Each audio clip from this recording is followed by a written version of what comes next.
Hello and welcome to the new episode and a new class of this channel, which is cell and cell signaling. Today, today we are going to learn about the nucleophile substitution reactions, and I'm just going through the line by line by the with this subject, that is the nucleophile, and it's very important that we must understand.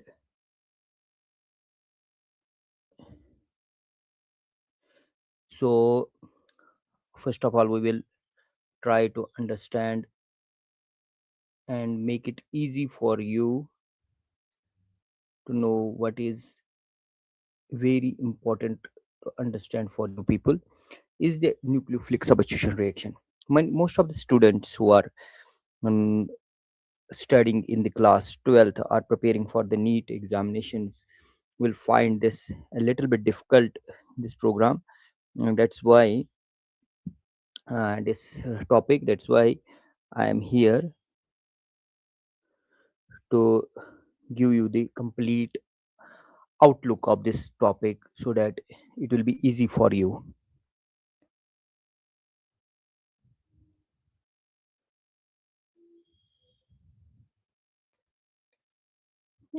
So first of all, please can you make some signal that you are audible?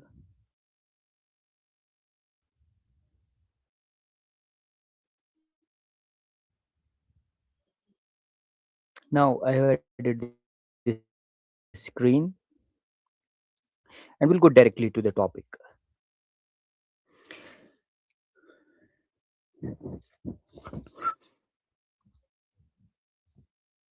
Now what is nucleophilic substitution reaction and what are the what are the important topics related to this nucleophilic substitution reaction? So nucleophilic substitution reaction means when the nucleophile or electron rich species, that is the electron rich species, attacks at the part of substrate molecule which is electron deficient. So the nucleophile, which is the electron rich species, attacks the particle which is electron deficient. For example, OH, which is the electron rich species, will attack the nucleophile which is electron deficient. And if this happens, then this reaction is called as a nucleophilic substitution reaction, where the nucleophile replaces the substituent group. Okay, so this is very important, or replaces the already existing nucleophile in a molecule. That means the one which is being replaced by the nucleophile is also a nucleophile. So the nucleophilic reaction is the reaction in which a nucleophile attacks the reactant molecule which is having itself a substrate group which is itself having the nucleophile. It- that means one nucleophile is replaced with the another nucleophile, that is called as the nucleophilic reaction, substitution reaction. That means one nucleophile attacks the another nucleophile. So haloalkanes are the substrate in these reactions. So what is the substrate in the nucleophilic substitution reaction? They are the haloalkanes. So there in this diagram you can see that haloalkanes are the nucleophiles here, and it is being replaced by the nucleophile. So there are in this type of reaction, nucleophile reacts with haloalkane and having the partial positive and charge and the partial negative charge. Nucleophile which is attached to the substrate, that means methyl group. The methyl group has the partial positive charge, and the nucleophile is having the partial negative charge.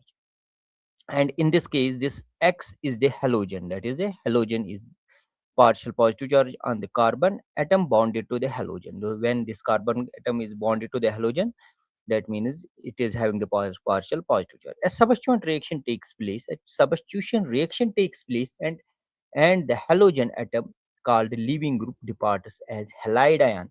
When the substitution reaction takes place, this leaving group, which is the halogen atom, it departs, it leaves this mm, substrate, and it becomes the halide ion. Hence, since the substitution reaction is initiated by the nucleophile, and it is called a nucleophilic substitution reaction. Since this is called a just nucleophilic substitution reaction, so it is very easy. What is nucleophilic substitution reaction? When which one nucleophile replaces the another nucleophile, and when one nucleophile replaces the another nucleophile, the leaving nucleophile is called as a halide ion, or it is having the negative charge.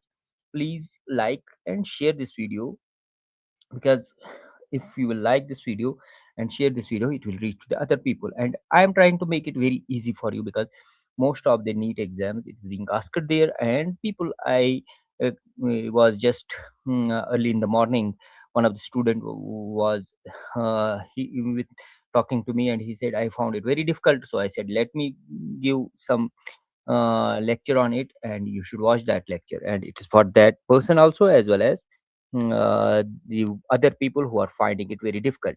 So if one of the most useful class of organic reaction is alkyl halides, in which halogen is bonded to sp3 hybridized atom. This is very important point. Here the alkyl halide is bonded to carbon, which is sp3 hybridized carbon. It is bonded to sp3 hybridized carbon. Most of the time this question is asked, the halogen is bonded to what type of carbon, and it is sp3 hybridized carbon. The product formed by this reaction is haloalkane, and some common nucleophiles are in the table. So if you are confused about what are the nucleophiles, so the substrate products are also written here. You must go through them. That NaOH, KOH, they give the OH as a nucleophile. Water is also the nucleophile. NaOR, OR is also the nucleophile. NaI, that is iodide is also nucleophile. And ammonia is also the nucleophile. And the substrate products with R and it give class of the main product is alcohol, ether, alkyl halide, secondary amines, tertiary amines, isonitrile, and go this table, and you will understand LiH LiAH4, where the halide is hydride ion is formed, and it forms a hydrocarbon. So now the group like cyanides, nitrates possess two nucleophilic centers. This is very important point, and you must understand what are the ambient nucleophiles. Those nucleophiles which are having the two nucleophilic centers. For example, if you will see in this reaction C triple bond N, and when you will see that there is a shift of the electron pair on the C and the negative charge on the N.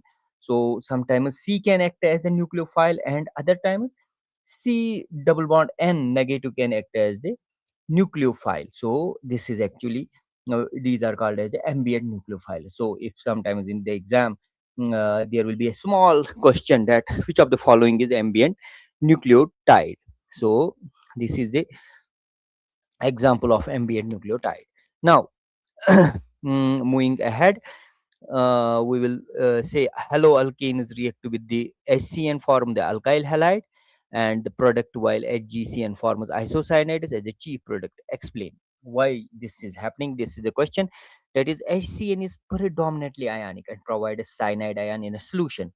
Although both carbon and nitrogen are in the position to donate electron pair, that means the both are in the position to donate the electron pair, and the attack takes place mainly through carbon atom and not through the nitrogen atom. Since carbon carbon double bond single bond is more stable than carbon nitrogen bond, so however AgCN is mainly covalent in nature, and nitrogen is free to donate electron pair, forming isocyanide as the main product. This is very important point, that if these ambient nucleotides are having this negative charge, and they can also act as a nucleophile in the form of C and NC.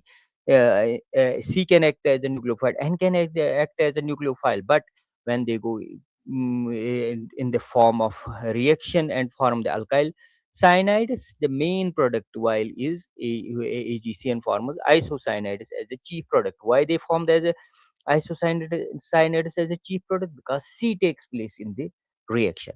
Now, similarly, nitrite ion also represents an ambient nucleotide like the HCN. that acts as the ambient nucleophile. In the same way, nitrite ion also forms as a nucleophile. The linkage through this oxygen react results in alkyl nitrate, while through the nitrogen atom it leads to nitroalkanes. It can form alkyl nitrate, and if the nitrogen takes part in the reaction, it can lead to the nitroalkanes. Now, what is the mechanism of this nucleophilic substitution reaction? Very important point. What is the mechanism? The mechanism is the reaction between CH3Cl, that means methyl chloride, and hydroxide ion to yield methanol. Take this example of this reaction. This is SN2, that is substitution nucleophile binuclear, and the reaction depends upon the concentration of the both reactants. Now, this is very interesting here to understand what is SN2 and what is SN1. SN2, because both the substrates, the reaction or the order of their reaction depends upon the both of the substrates, and that is why it is called as the second order reaction or second order kinetic reaction. And SN1, that is called as the first order kinetic reaction. Mainly only kinetics of the reaction depends upon the one substrate.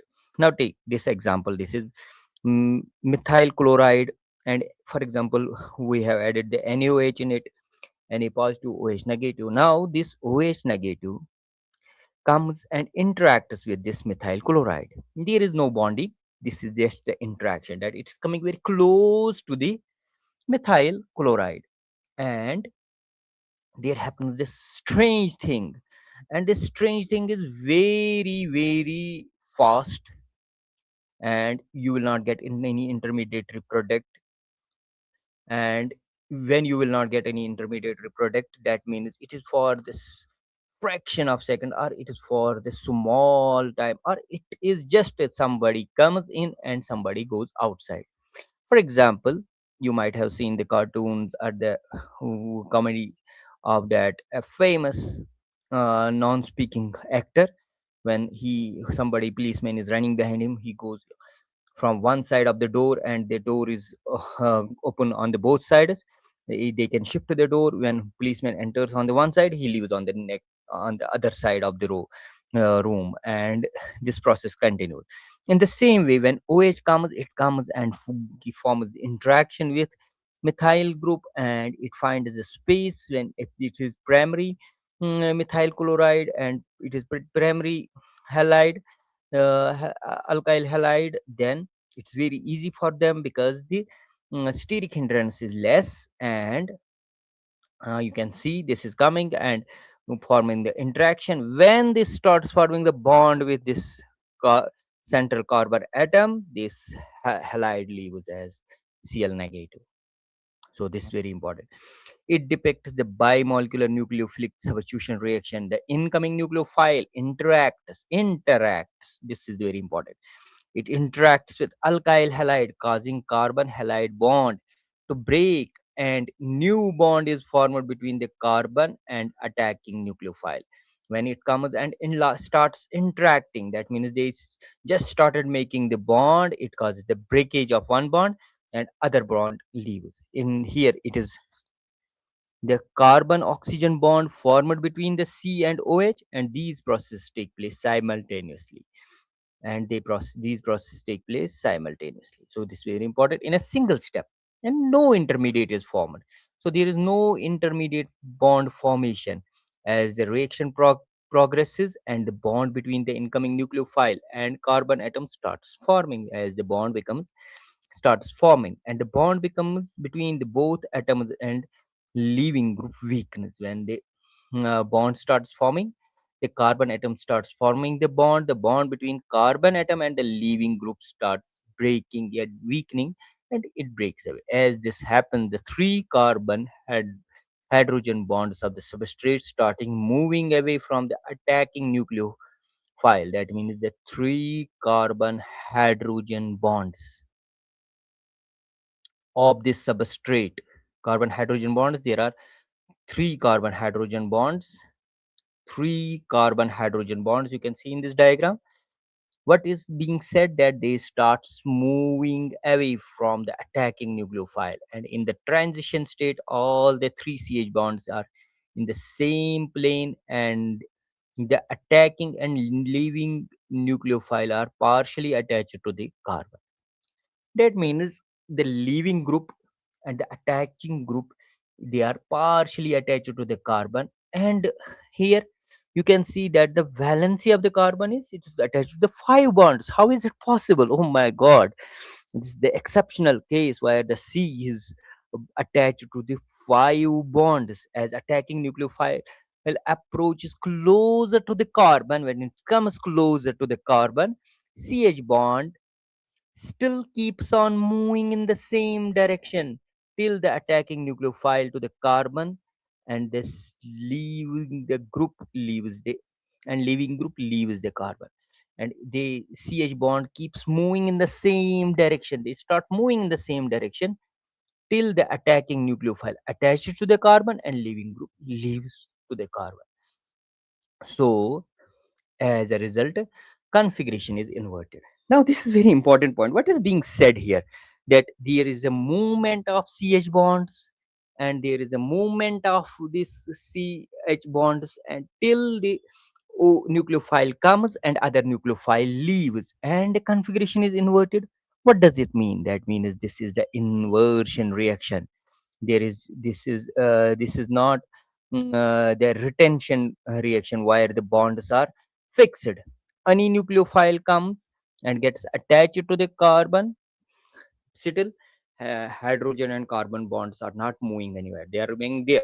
But after this reaction happens, there is inversion, and the configuration of the carbon atom under attack inverts in much the same way as umbrella is turned inside out when caught in the strong wind.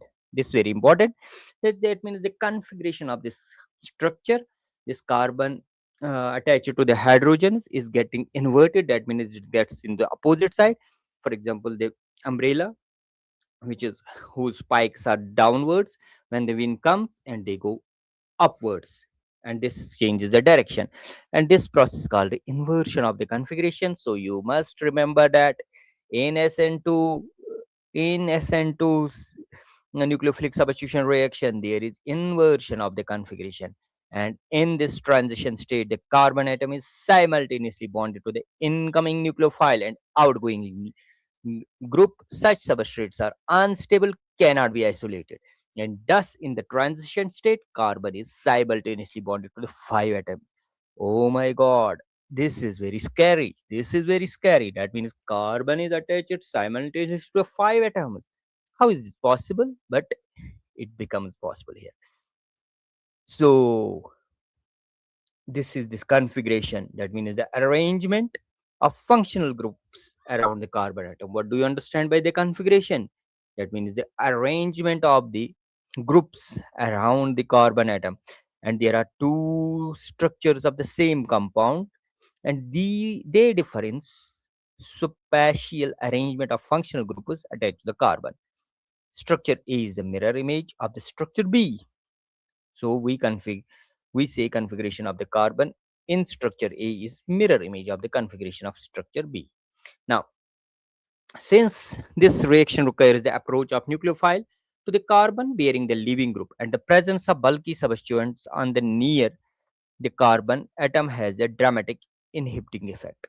If simply it is alkyl halide, methyl halide reaction mostly is rapid in SN2 reaction, because there are only small hydrogen atoms, and the tertiary halides are least reactive because bulky group hinders the approaching. Now, if there are other bulky groups, for example, CH3 is attached, and tertiary butyl group is there, or isopropyl group is there. So with methyl group it is very easy, and the order of reactivity is primary halides. SN2 shows higher order of reactivity with the primary halides, then the secondary, then the tertiary. You can see that incoming nucleophile has to squeeze through these hydrogen atoms and these bulky groups to reach the center carbon. So this is all about the SN1 SN2 reaction. Now the SN1 reaction. SN1 reaction is carried in the polar protic solvent like water, alcohol, and acetic acid, which releases H positive. Okay, the reaction between the tertiary butyl bromide and hydroxide ion yields tertiary butyl alcohol. So there is the formation of alcohol, and they follows the order of kinetics. First order kinetics. That means it is depend upon the only on the substrate. If the concentration of substrate increases, then the rate of reaction is also increase, and the rate of reaction is dependent upon the one reactant, that is tertiary butyl. It has two steps. One step is the formation of the carbocation and release of bromide. After this step, there is another step that OH group comes and attacks the center carbon and forming the alcohol. Now there is no inversion.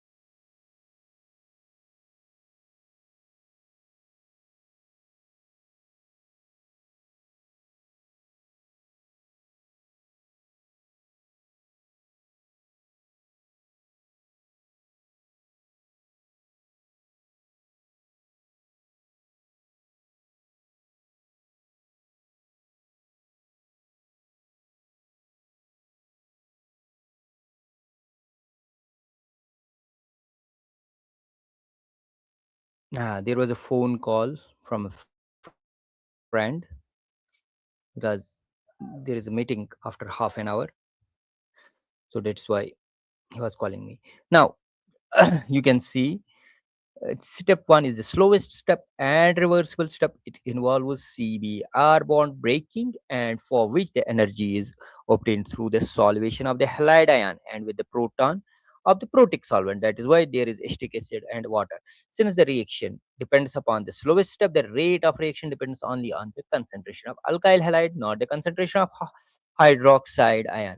Further, greater the stability of carbocation, greater will be the ease of formation of alkyl halide, and faster will be the rate of reaction. This is very important, and it can come into the one line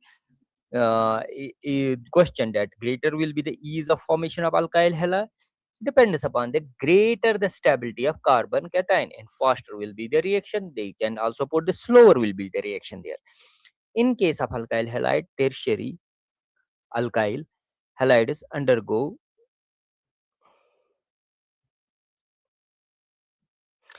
tertiary alkyl halides undergo SN1 reaction and very fast because of the high stability of carbocation. So this is tertiary halides, then secondary halides, and primary halides. That means the SN2 follows the opposite uh, sign of that, means tertiary halides are taking strongly taking part in the substitution reaction, then secondary, then primary. For the same reason, alkyl and benzyl halides show higher reactivity towards the SN1 reaction, and the carbocation thus formed gets stabilized through resonance. So this is all from SN1, SN2, very easy topic, and don't be afraid of this chemistry.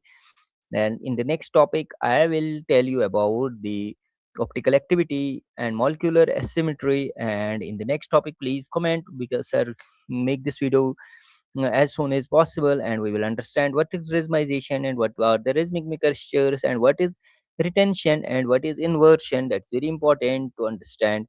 Okay, thank you for watching and sharing this video. Please watch and share this video with others. Thank you so much.